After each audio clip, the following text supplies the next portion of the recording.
Welcome guys GK MCQs M K channel में आपका बहुत बहुत स्वागत है। सब्सक्राइब कीजिए GK MCQs M K channel को और पाइए रोजाना मल्टीपल चॉइस क्वेश्चन जो कि आपके एंट्रेंस एग्जाम और कंपटीशन एग्जाम के लिए बहुत ही ज़्यादा जरूरी है। सो गाइज आपके बहुत सारे कमेंट आ रहे थे सर फिजिक्स के ऊपर बनाइए, तो आपको फिजिक्स के ऊपर मल्टीपल चॉइस क्वेश्चन मिलना स्टार्ट हो चुके हैं, ठीक है, और रोजाना स्टार्ट हो रहे हैं जैसे कि आपको पता है, ठीक है। तो आज का टॉपिक हमारा चार्ज से रिलेटेड है, यानी कि आवेश से रिलेटेड क्वेश्चन बनता है। यहाँ से आवेश से रिलेटेड आपसे क्वेश्चन एंट्रेंस एग्जाम में अक्सर पूछ लिए जाते हैं, तो आपका इसकी पकड़ अच्छी होनी चाहिए, मजबूत आपकी जो है अच्छी होनी चाहिए इसमें, ठीक है। जैसे कि यहाँ पर पहला क्वेश्चन है, विद्युत आवेशों के बीच लगने वाला बल दिया जाता है। विद्युत आवेशों के बीच लगने वाला बल दिया जाता है, किसके नियम से दिया जाता है? फैराडे के नियम से, कूलॉम के नियम से, लाप्लास के नियम से, गॉस के नियम से। और गाइज आपको ये सारे नियम पता होना चाहिए, अगर नहीं है तो रीड कर लेना, आपकी बुक में दिया हुआ है। फैराडे के नियम, कूलॉम के नियम, लाप्लास के नियम, गॉस के नियम, सारे नियम अगर आपको पता हो जाए ना तो आप कोई सा भी आंसर दे सकते हो, ठीक है। तो विद्युत आवेशों के बीच लगने वाला बल दिया जाता है, इसका राइट ऑप्शन आपको सिलेक्ट करना है। 5 सेकंड का टाइम आपके पास है।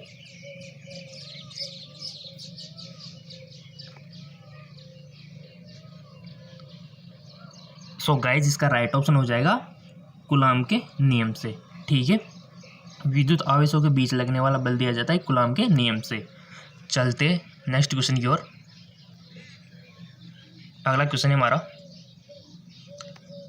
कांच की छड़ को सिल्क से रगड़ने पर कैसा आवेश उत्पन्न होता है? जब आप कांच की छड़ को सिल्क से रगड़ते हो ना तो कौन सा आवेश उत्पन्न होता है? धन विद्युत आवेश, ऋण विद्युत आवेश, धन एवं ऋण दोनों विद्युत आवेश, इनमें से कोई नहीं। 5 सेकंड का टाइम है, आपको वन ऑप्शन सिलेक्ट कर लेना है।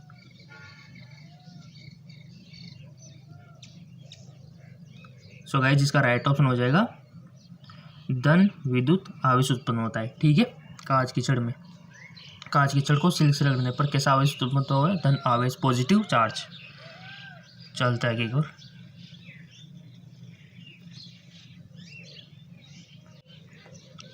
निम्न में से कौन सा विद्युत क्षेत्र का एसआई मात्रक नहीं है? गाइज अच्छे से पढ़ लेना, क्वेश्चन यहाँ पूछा है कि नहीं है। बहुत सारे क्या होते हैं स्टूडेंट एक्साइटेड होकर वो सोचते हैं कि कौन सा विद्युत क्षेत्र का मात्रक है, ठीक है, तो ये गलती आप मत करना, यहाँ पर नहीं है, ये पूछा गया है, ठीक है।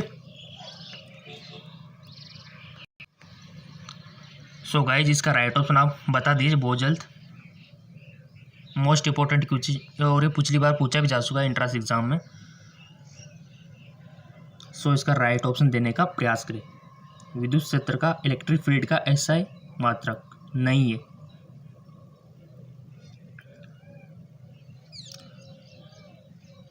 सो गाइज इसका राइट ऑप्शन हो जाएगा बी, ठीक है, जे कूलॉम यूनिवर्सिटी। जबकि आपको पता है कि यहाँ पर हमारा जो विद्युत क्षेत्र का एसआई मात्रक है ये भी न्यूटन कूलॉम यूनिवर्स भी है, ठीक है, वोल्ट मीटर यूनिवर्स भी, और यहाँ की जैसी मीटर यानी कि सब कुछ है, ठीक है।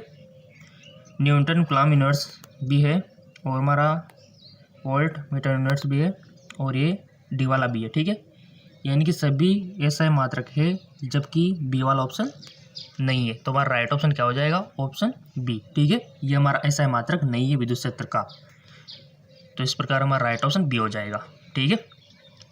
मोस्ट इंपॉर्टेंट क्वेश्चन है और बहुत ही अच्छे तरीके से पूछा है। चलते आगे और अगला क्वेश्चन है,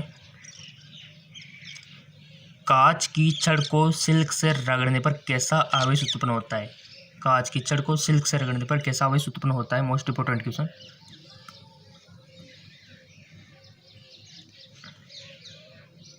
आपने वन ऑप्शन सिलेक्ट कर लिया होगा, इसका राइट ऑप्शन हो जाएगा धन विद्युत आवेश, ठीक है, ऑप्शन ए करेक्ट हो जाएगा। चलते आगे की ओर। अगला है हमारा, आबनूस की छड़ को बिल्ली की खाल से रगड़ने पर कैसा आवेश उत्पन्न होता है? आबनूस की जो छड़ होती है इसको बिल्ली की खाल से अगर रगड़ा जाए तो कैसा आवेश उत्पन्न होता है? धन आवेश, ऋण आवेश, धन ऋण दोनों, या फिर इनमें से कोई नहीं।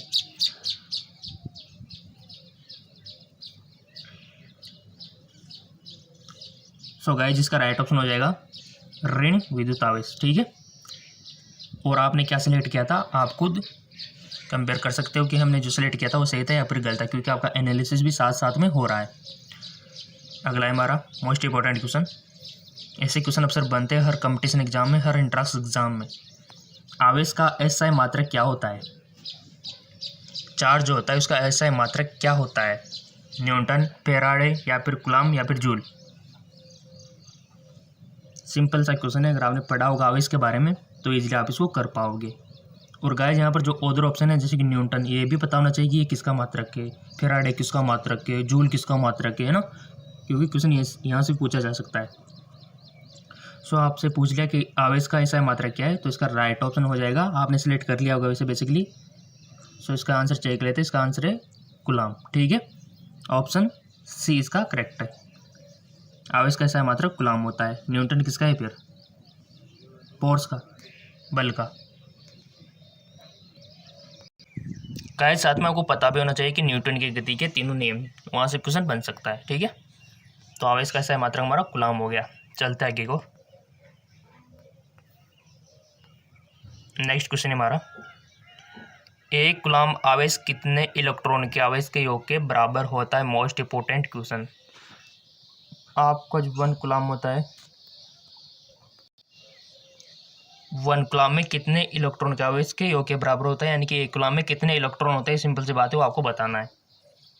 1 कूलम्ब इज इक्वल टू कितने इलेक्ट्रॉन होते हैं आपको बताना है। ऑप्शन आपके सामने 6.25 into 10 the power 18, 6.25 into 10 the power 19 electron, 1.6 into 10 the power 9, 3.2 into 10 the power 19 electron. बताइए इसका राइट ऑप्शन क्या होगा? मोस्ट इंपॉर्टेंट क्वेश्चन है, एक कूलम्ब आवेश में कितने इलेक्ट्रॉन होते हैं? 5 सेकंड का टाइम है, आपको सही आंसर सिलेक्ट करना है। सो गाइस इसका राइट ऑप्शन हो जाएगा हमारा ऑप्शन ए, यानी कि एक कूलम्ब में कितने इलेक्ट्रॉन होते हैं? 6.25 इंटू 10 दी पावर 18 इलेक्ट्रॉन होते हैं, ये आपको पता होना चाहिए। ठीक है, आप चाहे तो अपनी नोटबुक में इसको लिख सकते हो, ताकि आप एंट्रेंस एग्जाम देने जाओ तब इसको ईजिली आप याद करके जा सकते हो। ठीक है, चलते आगे की ओर। नेक्स्ट क्वेश्चन है कि इलेक्ट्रॉन पर कितना आवेश होता है? मोस्ट इंपोर्टेंट क्वेश्चन, हमारा जो इलेक्ट्रॉन जो होता है उस पर कितना चार्ज होता है? ऑप्शन आपके सामने 3.2 into 10 power 19 coulomb, 6.4 into 10 power 19 coulomb, 1.6 into 10 power 1 coulomb. इनमें से कोई नहीं। इलेक्ट्रॉन पर कितना आवेश होता है आपको पता है, आवेश तो होता है बट कितना होता है, और नेगेटिवली आवेश होता है।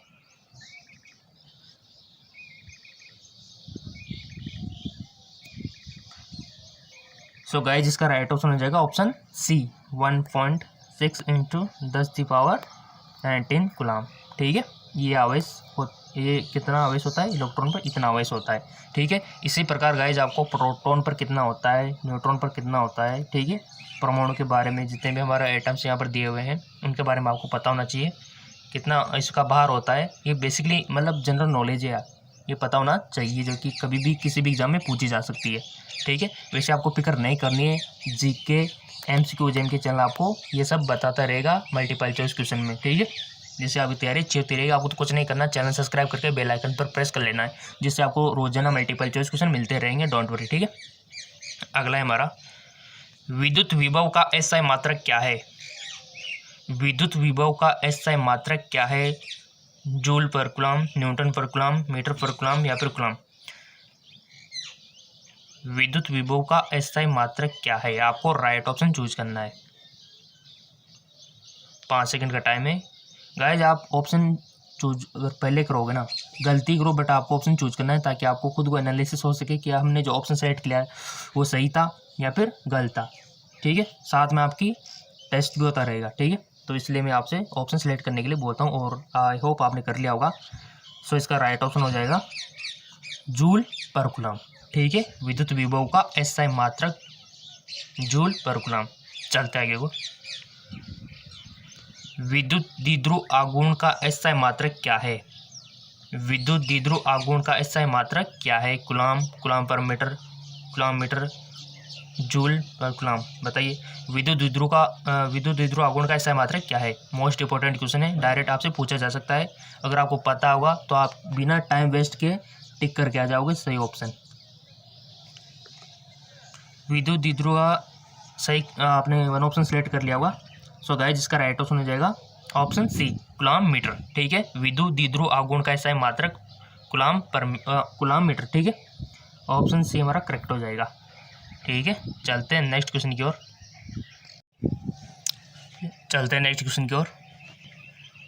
नेक्स्ट क्वेश्चन है, विद्युत आवेश के बीच लगने वाला बल दिया जाता है। विद्युत आवेशों के बीच लगने वाला बल दिया जाता है फैराडे के नियम से, कूलम के नियम से, लाप्लास के नियम से, गॉस के नियम से। सो सिंपल इसका राइट ऑप्शन हो जाएगा कूलम के नियम से। सिंपल सी बात है, इसी से तो निकालते हैं ना आप विद्युत आवेशों के बीच। चलते आगे को, और इसका फॉर्मूला भी पता होना चाहिए कूलम के नियम का। अगला है हमारा कि यदि एक शीशे की छड़ को वायु संधारित्र के दो पट्टियों के बीच घुमाया जाए तो इसकी धारिता, यदि एक शीशे की छड़ को वायु संधारित्र के दो पट्टियों के बीच घुमाया जाए तो इसकी धारिता पर क्या इफेक्ट पड़ेगा? मोस्ट इंपोर्टेंट क्वेश्चन है। धारिता बढ़ेगी, घटेगी, स्थिर रहेगी या फिर शून्य होगी? इससे क्वेश्चन आपके जो बड़े कंपटीशन एग्जाम होते हैं ना वहाँ पर भी बनते हैं। शीशे की छड़ को वायु संधारित्र के दो पट्टियों के बीच आप घुमा रहे हो तो इसकी धारिता पर क्या इफेक्ट पड़ेगा? मोस्ट इंपोर्टेंट क्वेश्चन है। सो गाइज इसका राइट ऑप्शन हो जाएगा ऑप्शन ए, बढ़ेगी उसकी धारिता। ठीक है, चलते आगे को। अगला क्वेश्चन है, यदि दो आवेशों के बीच की दूरी दुगनी कर दी जाए तो उसके बीच लगने वाला बल हो जाता है।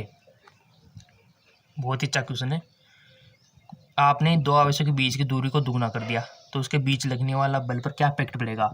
1/2 गुना बल हो, 1/2 1/2 हो जाएगा गुना 2 गुना हो जाएगा, 1/4 हो जाएगा या फिर 4 गुना हो जाएगा? बताइए।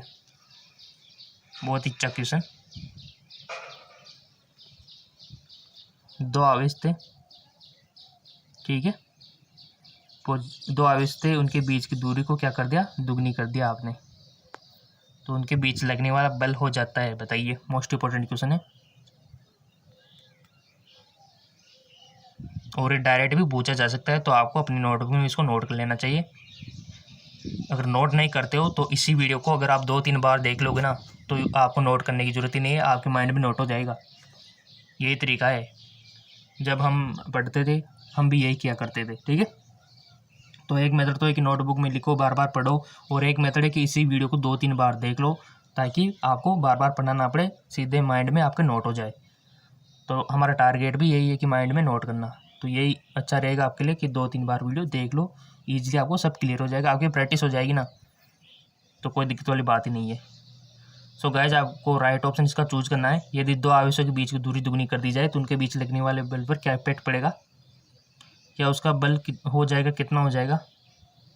सो गाइज इसका राइट ऑप्शन हो जाएगा हमारा ऑप्शन सी, 1/4 गुना हो जाएगा। ठीक है, 1/4 गुना।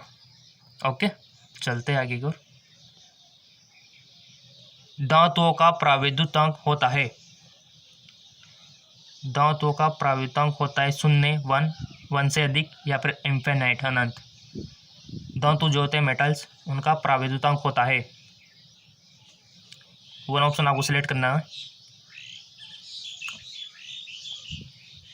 आपने वन ऑप्शन सेलेक्ट कर ही लिया होगा, इसका राइट ऑप्शन हो जाएगा हमारा ऑप्शन डी। ठीक है, इन्फिनाइट, अनंत, यानी कि धातुओं का प्रावैद्युतांक अनंत होता है जी। ठीक है, इसी प्रकार आपको अधातुओं का याद रखना है। ठीक है, साथ में चलते आगे को। विद्युत क्षेत्र की तीव्रता का SI मात्रक क्या होता है? विद्युत क्षेत्र की जो तीव्रता होती है उसका SI मात्रक क्या होता है? आपके सामने ऑप्शन दिए हुए हैं, N/C, N×C, Cm, A×m, आपको यहाँ पर बताना है।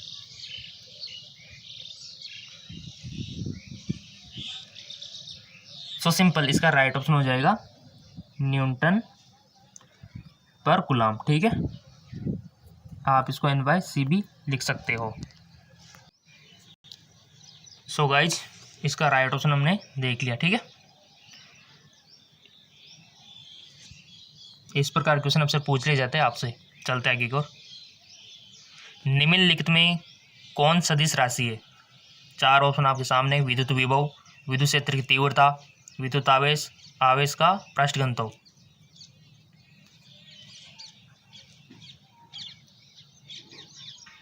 आपने वन ऑप्शन सेलेक्ट कर लिया होगा। हमारा जो राइट ऑप्शन हो जाएगा कि कौन सी सदिश राशि है, तो वो है विद्युत क्षेत्र की तीव्रता एक सदिश राशि है, विद्युत क्षेत्र की तीव्रता। ठीक है, चलते आगे की ओर। किसी संधारित्र की यानी कि कैपेसिटर की धारिता का मात्रक होता है, बताइए। किसी संधारित्र की धारिता का मात्रक होता है वोल्ट, न्यूटन, फैराडे या फिर एम्पियर।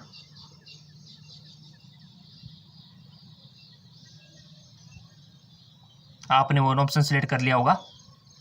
अब इसका आंसर मैं बताने जा रहा हूँ, आपके आंसर से कंपेयर कर लेना। अगर सही है तो बहुत अच्छी बात है, अगर नहीं है तो बताइए कि खराब बात है। ठीक है, सो इसका राइट ऑप्शन हो जाएगा संधारित्र की धारिता का मात्रक फैराडे। ठीक है, पहले तो क्लियर कर दूं कि संधारित्र जानते तो ना आप, ये संधारित्र बार बार आता है। संधारित्र होता है क्या है? संधारित्र हिंदी वर्ड है। ठीक है, इसका अगर आप इंग्लिश देखोगे तो संधारित्र यानी कि कैपेसिटर। अब कैपेसिटर तो आपने देखा ही होगा, आपका जो पंखा है उसमें भी लगा हुआ है, आपके जो टेलीविज़न है, आपका जो भी इंस्ट्रूमेंट है सब में लगा हुआ है। संधारित्र कुछ इस प्रकार का होता है, वाइट कलर का। ठीक है, इस प्रकार का, जिससे 2 वायर निकले होते हैं। ठीक है, आपके मोटरों में भी यूज होता है। आप जो मोटर पानी के लिए चलाते हैं उस वहाँ पर भी कैपेसिटर यूज होता है। ठीक है, अब उसमें कभी देखना, अगर देखने का मौका मिले तो उसमें लिखा हुआ था कि 5 फेराडे, 50 फेराडे, 100 फेराडे, है ना। वो संधारित्र की धारिता वहाँ पर दी हुई होती है, उसमें देखना आप कभी भी देखने का मौका मिले तब। ठीक है, तो उसमें लिखा हुआ आता है कि इतने फेराडे का ये संधारित्र है, कैपेसिटर है। ठीक है, कहीं भी देख लेना, अगर आपके आसपास कहीं पर भी आपको देखने मिले तो पंखे में देख लेना, वहाँ पर भी आपको मिल जाएगा।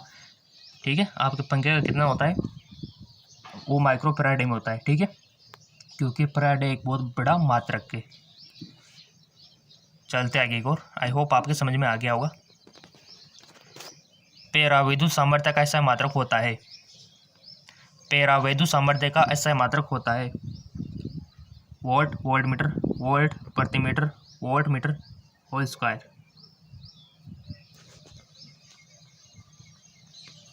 सो गाइस, जिसका राइट ऑप्शन हो जाएगा वोल्ट प्रति मीटर। ठीक है, विद्युत पराविद्युत सामर्थ्य का ऐसा मात्रक वोल्ट प्रति metre. Competition exam, entrance exam के लिए बहुत अच्छे क्वेश्चन है आज के, और रोजाना अच्छे मिलते हैं, आपको तो पता है। जिसने जीके एमसीक्यू एग्जाम के चैनल सब्सक्राइब कर रखा है वो तो फायदे में। ठीक है, अगला है हमारा, स्थिर विद्युतीय क्षेत्र होता है संरक्षी, असंरक्षी, कहीं संरक्षी और कहीं असंरक्षी, या फिर इनमें से कोई नहीं। सो गाइस, इसका राइट ऑप्शन हो जाएगा संरक्षी। ठीक है, ऑप्शन ए करेक्ट हो जाएगा। चलते आगे को, मोस्ट इंपॉर्टेंट क्वेश्चन आ चुका है। 1 माइक्रोफेराडे धारित्र के 2 संधारित्र समांतर क्रम में जुड़े हुए हैं और उनके श्रेणी क्रम में 0.5 माइक्रोफेराडे का एक तीसरा संधारित्र कैपेसिटर जुड़ा है। परिणामी धारिता क्या होगी? मोस्ट इंपॉर्टेंट क्वेश्चन पूछ लिया। 1 माइक्रोफेराडे के 2 कैपेसिटर समांतर क्रम में और इनके श्रेणी क्रम में 0.5 माइक्रोफेराडे का एक तीसरा कैपेसिटर जुड़ा हुआ है। इसकी धारिता क्या होगी? इमेजिनेशन कर सकते हो। समांतर आप देख सकते हो 2 कैपेसिटर है। ठीक है, इनमें 2 टर्मिनल निकले हुए। अब इसको श्रेणी में नहीं, इनको समांतर में क्या करना है? कंबाइन करना है। ठीक है, तो कैसे कंबाइन करोगे? करना आता होगा सबको। इसका मैच इसी से होगा और इसका मैच इसी से होगा। ठीक है, यहाँ पर 2 वायर मिलेंगे, फिर इनमें एक कैपेसिटर जुड़ा हुआ है, वो श्रेणी क्रम में है। अब ये दोनों जो टर्मिनल बचे ना हमारे पास, अब परिणामी जो रिजल्ट आएगा उसकी धारिता क्या होगी, ये क्वेश्चन इन्होंने पूछ लिया। ठीक है, तो जब इसका कैलकुलेशन आप निकालोगे तो इसका राइट ऑप्शन क्या होगा? आपको रफ, आपके पास रफ होगी। देखो, मैं हमेशा बोलता हूँ, अगर आप मल्टीपल चॉइस क्वेश्चन कर रहे हो ना, तो थोड़ा सा एक पेज या पेन कॉपी लेके बैठ जाया करो, ताकि आप जिसे नोट भी करते हो आपके ऑप्शन, जैसे मैं पहले तो आप बताता नहीं हूँ, आपके लिए देता हूँ, फिर आप उसको सेलेक्ट करते हो, उसके बाद ही मैं आंसर आपको बताता हूँ, ठीक है। तो आपसे क्या है, प्रैक्टिस अच्छी होती है। तो ये रफ आपको करना है, और उसके बाद ये जो ऑप्शन दिए हुए ना, 16 माइक्रोफैराड है, 10 माइक्रोफैराड है, 0.4 माइक्रोफैराड है, 12 माइक्रोफैराड है, इनमें से आपको ऑप्शन सेलेक्ट कर लेना है, ठीक है।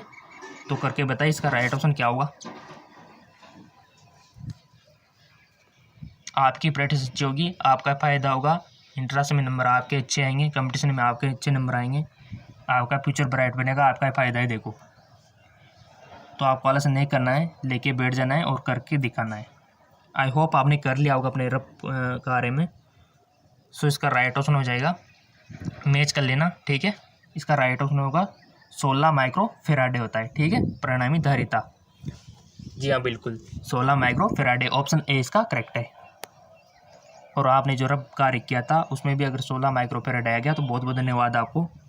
अगर गलत आया तो कोई बात नहीं, सुधार करने की कोशिश करें, ठीक है। रिजल्टेड धारिता, ज़्यादा ये क्वेश्चन इतना हार्ड भी नहीं है। चलते आगे। 3 संधारित्र जिनमें प्रत्येक की धारिता सी है, श्रेणी क्रम में जुड़े हुए, उनकी तुल्य धारिता क्या होगी, आपको बताना है। 3 कैपेसिटर है, ठीक है, और पूछा गया है कि श्रेणी क्रम में है, ठीक है। और आपको पता है कि श्रेणी क्रम में इस प्रकार से होता है, इसका कॉम्बिनेशन इससे, इसका कॉम्बिनेशन इससे, ये 2 बच के टर्मिनल। तो ये संधारित्र 3 है और ये तीनों क्या है, श्रेणी क्रम में जुड़े हुए, तो तुल्य धारिता क्या होगी। ऑप्शन आपके सामने है, ऑप्शन है बी सी डी, आप देख सकते हो। सो गाइस, इसका राइट ऑप्शन हो जाएगा हमारा C/3, ठीक है। ऑब्वियसली बात है C/3 होगा, C/3 इसका राइट ऑप्शन हो जाएगा, ऑप्शन सी, ठीक है। बहुत ही इंटरेस्टिंग हमारा ये क्वेश्चन था। चलते आगे को। नेक्स्ट क्वेश्चन है, एक बिंदु आवेश क्यों को ई परिणामी वाले विद्युत क्षेत्र में रखा गया है, आवेश द्वारा महसूस किए जाने वाला बल होगा क्यों ई, क्यों बाय ई बाय क्यों square E square. Most important question है। और गाइज मैं आपको रिकमेंड करूँगा कि आपको इसका जो मैं ये क्वेश्चन पढ़ता हूँ उसके बाद आंसर आप खुद सेलेक्ट किया करो, उसके बाद जो मैं बताता हूँ ना उसको लिख लिया करो कि कितने गलत हैं हमारे, ठीक है। उसी से आपका टेस्ट होगा। मल्टीपल चॉइस क्वेश्चन तो हम कर ही रहे, साथ में आपका टेस्ट भी हो जाएगा, ठीक है। तो बताइए इसका राइट ऑप्शन क्या होगा। आपने चूज कर लिया होगा, इसका राइट ऑप्शन हो जाएगा हमारा ऑप्शन ए, क्यों ई, ठीक है। तो एक बिंदु आवेश क्यों को परिणामी विद्युत क्षेत्र में रखा रहने पर आवेश महसूस किया जाने वाला बल इतना ही होता है, क्यों ई, ठीक है। सिंपल सी बात है, अगर आपको फॉर्मूला पता होगा तो वैसे ही इसका आंसर आ जाएगा, ठीक है। और मैं हमेशा बोलता हूँ कि भौतिक विज्ञान में फॉर्मूले इंपॉर्टेंट होते हैं, सूत्र फॉर्मूले से निकाले जाते हैं, ठीक है। फॉर्मूले यानी कि सूत्र जो होते हैं न्यूमेरिकल से सोल्व होता है फिजिक्स में, ठीक है। तो जितने ज़्यादा आपको फॉर्मूले पता है ना, तो उतना ही इंपॉर्टेंट है आपके लिए। और मेजरमेंट, मात्रक और यूनिट, तो ये तो आपको पता होना ही चाहिए। चलते हैं नेक्स्ट क्वेश्चन की ओर। मोस्ट इंपॉर्टेंट क्वेश्चन है, इलेक्ट्रॉन वोल्ट किसका मात्रक है। इलेक्ट्रॉन वोल्ट किसका मात्रक है, ये बहुत इंपॉर्टेंट क्वेश्चन है, पूछा जा सकता है 2020 में किसी भी इंट्रेंस एग्जाम में। ऊर्जा का, विभव का, वेग का, या फिर कोणीय वेग का, वन ऑप्शन आपको सिलेक्ट कर लेना है।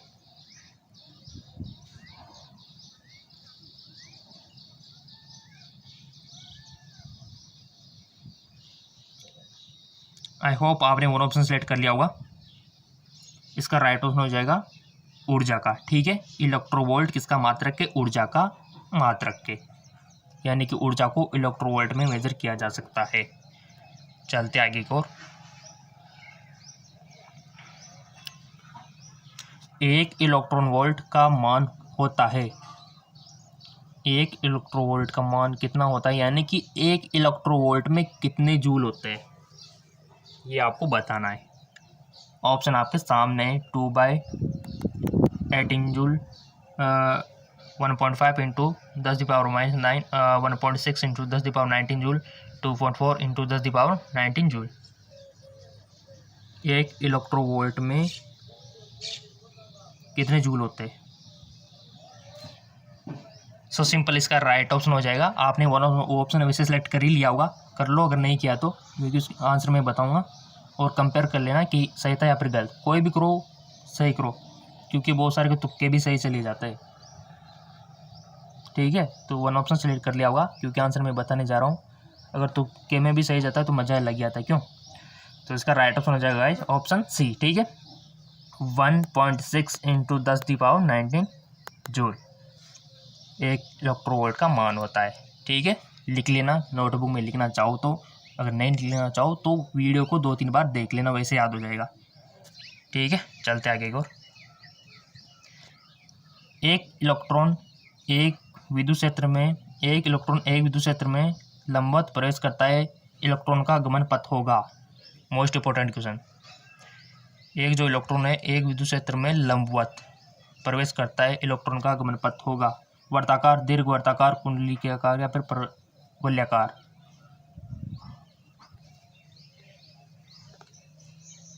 सेट कर लो वन ऑप्शन, 5 सेकंड का टाइम है और सही करना जहाँ तक हो। आपने सिलेक्ट कर लिया होगा। इसका राइट ऑप्शन होगा ऑप्शन डी, परवलयाकार। ठीक है, तो उसका गमन पथ परवलयाकार हो जाता है। अगर कोई इलेक्ट्रॉन विद्युत क्षेत्र में लंबवत प्रवेश करता है तो परवलयाकार ही गमन करेगा। ठीक है, अगला है समांतरिता सी वाले 3 संधारित्र को पहले समांतर तथा बाद में श्रेणी में जोड़ा जाता है। दोनों दिशाओं में तुल्य धारिता का अनुपात है। Most important question. 3 कैपेसिटर थे, पहले तो उनको समांतर में और बाद में श्रेणी क्रम में जोड़ दिया, कंबाइन कर दिया, तो दोनों कंडीशन में तुल्य धारिता का अनुपात क्या होगा? 9:1, 6:1, 3:1, 1:9। बताइए इसका राइट ऑप्शन क्या होगा? ऑप्शन आपको सेलेक्ट कर लेना है 1। सो सिंपल, आपने 1 ऑप्शन सेलेक्ट कर लिया होगा। इसका राइट ऑप्शन हो जाएगा 9:1। ठीक है, इसका राइट ऑप्शन हो जाएगा। चलते आगे को। दो विद्युत क्षेत्र रेखाएं एक दूसरे को किस कोण पर काटती है? दो विद्युत क्षेत्र रेखाएं जो होती है गाइज, विद्युत क्षेत्र रेखाएं और चुंबकीय रेखाएं दोनों में बहुत बड़ा फर्क है, और दोनों के जो कैरेक्टरिस्टिक्स है वो आपको पता होना चाहिए। दोनों की प्रकृति आपको पता होना चाहिए, उनके बारे में आपको पता होना चाहिए। कंपटीशन एग्जाम में क्वेश्चन बन सकता है। दो विद्युत क्षेत्र रेखाएं एक दूसरे को किस कोण पर काटती है? 19, 45, 30 नहीं काटती। बताइए।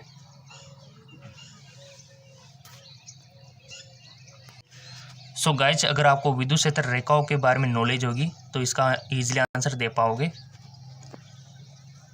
1 ऑप्शन आपने सिलेक्ट कर लिया होगा। इसका राइट ऑप्शन हो जाएगा ऑप्शन डी, यानी कि नहीं काटती है। गाइज, दो विद्युत क्षेत्र रेखाएं आपस में कभी भी नहीं काटती है। ये आप गांठ बांध लेना अपने दिमाग में। जो दो विद्युत क्षेत्र रेखाएं हैं आपस में कभी भी नहीं काटती है। ठीक है, अगर वो ऐसा करे तो उनके कटान बिंदु से 2 रेखाएं स्पर्श रेखाएं खींची जा सकती है, यानी कि फिर अगर 2 स्पर्श रेखाएं खींची जा सकती है तो 2 दिशाएं हो गई हो, तो ये पॉसिबल नहीं है। ठीक है, तो यानी कि ये विद्युत क्षेत्र रेखाएं आपस में कभी भी नहीं काटती है। ठीक है, और इसके अलावा भी विद्युत क्षेत्र रेखाओं के और भी गुण हैं जो कि आपको पता होना चाहिए। जैसे कि आपने पढ़ा होगा कि ये जो पॉजिटिव से तो निकलती है, नेगेटिव पे विलीन हो जाती है। ठीक है, पॉजिटिव आवेश से तो निकलेगी सही, नेगेटिव में क्या होगी? विलीन हो जाती है। अगर मान लो 2 पॉजिटिव आवेश है तो फिर क्या कंडीशन होगी? विद्युत क्षेत्र रेखाएं दूर दूर भगने लगती है। ठीक है, ये इनके लक्षण है, और जो कि आपके फिजिक्स में दिए हुए 12th में आपने पढ़े होंगे। ठीक है, चलते आगे और। इलेक्ट्रॉन का विशिष्ट आवेश होता है। मोस्ट इंपोर्टेंट क्वेश्चन पूछ लिया, जो कि हर कंपटीशन और हर एंट्रेंस एग्जाम में अक्सर बनता है। कितना आवेश होता है इलेक्ट्रॉन पर? 1.8 इंटू 10⁻11, 1.8 इंटू 10⁻19, 1.6 इंटू 10⁻19 सी किलो जूल। इनमें से कोई नहीं।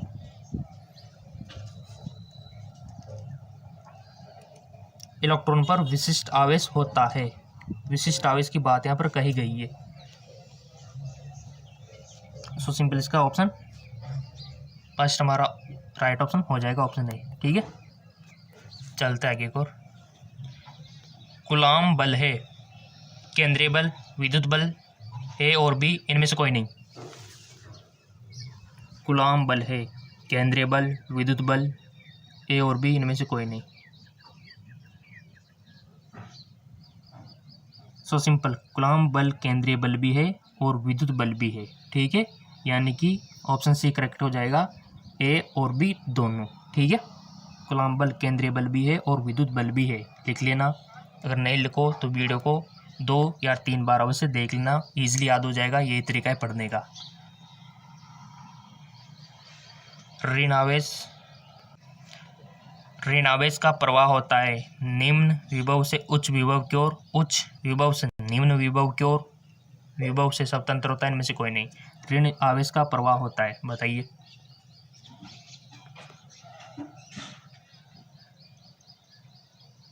मोस्ट इंपॉर्टेंट है। आई होप आपने वन ऑप्शन सेलेक्ट कर लिया होगा। सो गाइज, इसका राइट ऑप्शन हो जाएगा हमारा ऑप्शन ए, निम्न विभव से उच्च विभव की ओर होता है ऋणावेश का प्रवाह। ठीक है, मोस्ट इंपॉर्टेंट है, यानी कि निम्न से उच्च की ओर हो रहा है। बहुत सारे क्या सोचते हैं कि उच्च से निम्न की ओर होगा, ऐसा बिल्कुल नहीं है। निम्न विभव से उच्च विभव की ओर ही ऋणावेश का प्रवाह होता है। ठीक है, देखिए कितना अच्छा क्वेश्चन है। गाइज, मैं आपको कुछ इंपॉर्टेंट क्वेश्चन कराना चाहता हूँ जो कि आपके एंट्रेंस एग्जाम के लिए बहुत ही ज़्यादा इंपॉर्टेंट है। चलिए हम इसको कर लेते हैं। पहला है, ब्लासी पास्कल का संबंध किस मशीन से है? गणना करने वाली मशीन से। ठीक है, इलेक्ट्रॉन को सर्वप्रथम किसने पहचाना था? इसका राइट ऑप्शन है जे थॉमसन ने। अगला है, सर्वप्रथम किस वैज्ञानिक ने बताया कि पृथ्वी जो है सूर्य के चारों ओर घूमती है? तो इसका आंसर होगा कोपरनिकस ने। नेक्स्ट है हमारा, बॉल पॉइंट पेन का आविष्कार कौन था?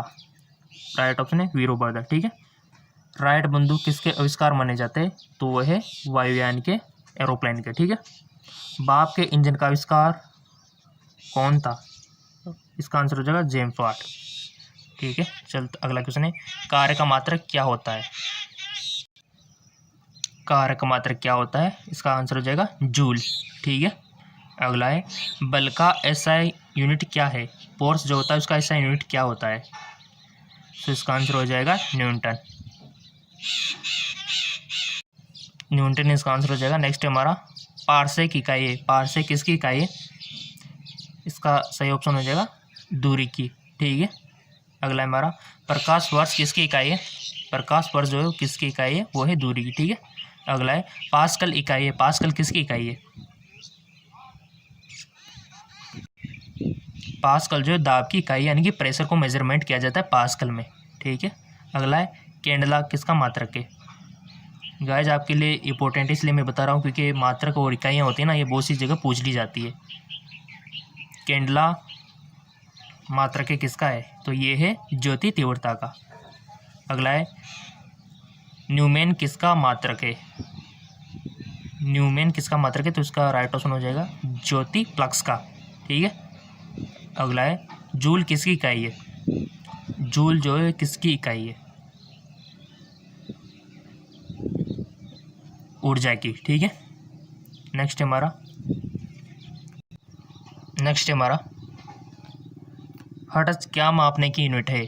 तो वह है तरंगों की आवृत्ति। ठीक है, यदि किसी चलती हुई वस्तु के वेग को दुगना कर दिया जाए तो उसकी गतिज ऊर्जा क्या होगी? तो हो जाएगी 4 गुनी। अगला है, विद्युत मात्रा की इकाई क्या है? एम्पियर। ठीक है, विद्युत मात्रा यानी करंट को किस में मेजर किया जाता है? एम्पियर में। न्यूटन के पहले नियम को क्या कहते हैं? तो उसको कहते हैं जड़ता का नियम। गाइस, जीके एमसीक्यूज के चैनल को सब्सक्राइब कर लो। रोजाना आपको मल्टीपल चॉइस क्वेश्चन मिलेंगे रोजाना। ठीक है, आपके कंपटीशन एग्जाम के लिए, इंट्रांस एग्जाम के लिए, और 100% वादा है कि आपका इंट्रांस में सिलेक्शन हो जाएगा, कंपटीशन में सिलेक्शन अवश्य हो जाएगा, क्योंकि क्वेश्चन इस टाइप के इंपॉर्टेंट में आपको बताता हूँ। और शेयर भी किया करो वीडियो को, ताकि दूसरों को पता लगे, उनका भी भला हो। ठीक है, अपने व्हाट्सएप ग्रुप में, फेसबुक ग्रुप में शेयर किया करो, क्योंकि अगर इसमें अभी नया चैनल है 1000 सब्सक्राइब हो जाएंगे तो लाइव आने का मौका मिलेगा और आपसे रूबरू होने का मौका मिलेगा, आपसे मिलने का मौका मिलेगा लाइव। ठीक है, तो सपोर्ट चाहिए चैनल को बस। मल्टीपल चॉइस क्वेश्चन मैं अवेलेबल कराऊंगा रोजाना। ठीक है, अगला है हमारा रॉकेट किस सिद्धांत पर कार्य करता है? वो करता है न्यूटन के थर्ड गति के नियम पर। ठीक है, अगला है प्रेशर कुकर में खाना कम समय में क्यों पक जाता है? तो उसका कारण है अधिक दाब के कारण उबलते पानी का दाब बढ़ जाता है। अधिक दाब के कारण, अधिक प्रेशर के कारण उबलते पानी का क्या बढ़ जाता है? टेम्परेचर बढ़ जाता है। नेक्स्ट है हमारा डेसिबल किसे मापने के लिए प्रयोग में लाया जाता है? डेसिबल किसे मापने में प्रयोग में लाया जाता है? इसका राइट ऑप्शन हो जाएगा वातावरण में ध्वनि को। ठीक है, अगला है सूर्य पर ऊर्जा का निर्माण होता है। मोस्ट इंपॉर्टेंट नाभिक संलयन से होता है। लिख लो, गांठ बांध लो, लाइफ टाइम जिंदगी भर काम आएगा कि सूर्य पर ऊर्जा का निर्माण कैसे होता है, हमको मुफ्त में इतनी ऊर्जा किस प्रकार से मिल रही है। तो वो नाभिक संलयन हो रहा है वहाँ पे, इसलिए हमको ऊर्जा मिल रही है। और आप तो साइंस के स्टूडेंट होंगे तो पता ही कि नाभिक संलयन होने पर या फिर नाभिक विखंडन होने पर ऊर्जा मुक्त होती है। नेक्स्ट क्वेश्चन है गाइस हमारा, शुद्ध जल में जब डिटर्जेंट को डाला जाता है तो उसके पृष्ठ तनाव में क्या परिवर्तन होता है? तो सिंपल सी बात है, घट जाता है। ठीक है, अगला नेक्स्ट क्वेश्चन है ठंडे देशों में पारा के स्थान पर एल्कोहल को तापमापी द्रव के रूप में वरीयता दी जाती है, क्यों? एल्कोहल का द्रव्य का निम्न होता है। अगला है गैसों के दाब मापने के लिए किस यंत्र का प्रयोग किया जाता है? तो वो किया जाता है मैनोमीटर से। ठीक है, अगला है पेंडोमीटर का उपयोग किस राशि को मापने के लिए किया जाता है? तो वो समुद्र की गहराई। ठीक है, समुद्र की गहराई को पेंडोमीटर से मापा जाता है। अगला है हाइग्रोमीटर क्या मापता है? तो वो मापता है अपेक्षित आर्द्रता। ठीक है, अल्टीमीटर किस राशि को मापता है? तो वो ऊंचाई को। अगला है रिएक्टर पैमाने का उपयोग किस राशि को मापने के लिए किया जाता है? तो वो है भूकंप की तीव्रता को। नेक्स्ट है ताप के सेल्सियस पैमाने पर परम शून्य होता है -27 यानी कि 277 डिग्री सेंटीग्रेड। ठीक है, सूर्य का ताप मापा जाता है, किससे मापा जाता है? तो वो मापा जाता है पायरोमीटर से। ठीक है गाइज, इस प्रकार के अभी तो बहुत सारे क्वेश्चन है, बट वीडियो आपको पता है कितना लंबा हो चुका है, 37 हो चुका है। तो ऐसे में आपको बट गाइज वीडियो बहुत लंबा हो चुका है, तो कोई दिक्कत नहीं, नेक्स्ट वीडियो मिल जाएंगे बहुत सारे क्वेश्चन आपको इसी प्रकार के मल्टीपल चॉइस क्वेश्चन। अगर आप उधर अन्य मल्टीपल चॉइस क्वेश्चन करना चाहते हो तो लिंक नीचे डिस्क्रिप्शन में दिया हुआ है, वहाँ से आप मल्टीपल चॉइस क्वेश्चन कर सकते हो। और चैनल को सब्सक्राइब करके बेल आइकन पर प्रेस कर लो ताकि अगला वीडियो आपको मिल जाए। ठीक है, सो गाइज ओके, धन्यवाद।